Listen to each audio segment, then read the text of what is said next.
Once your brownie's been in the oven for around about 15 minutes, you want to check it to see if it's baked. So what we're looking for is for the top of the brownie to be cooked, but as you press it you can feel that there's still slightly some give, that it's maybe not quite cooked fully in the centre.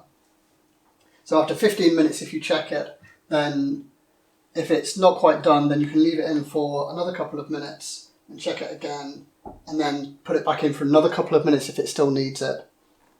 So this one here, this took just over 17 minutes to bake, and it's absolutely perfect. So we can see that the top has got that slight crust on it, and if we just gently place our finger on it, we can feel that it's still slightly soft to the touch. So it's like it's not, maybe not completely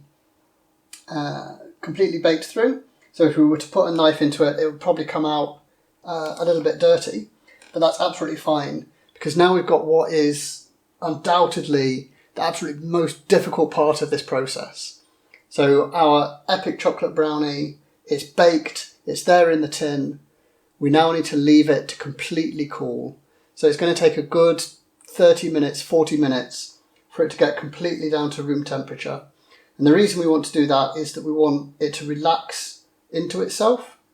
Right now, if you think it's been in the oven, it's all quite tight, it's hot, the centre's maybe not completely cooked, and that's where if we leave it whilst it's cooling, that'll completely cook out perfectly and we'll have the perfect brownie. So we're going to leave this to completely cool. 30 or 40 minutes later, we'll come back and we'll be able to slice and serve.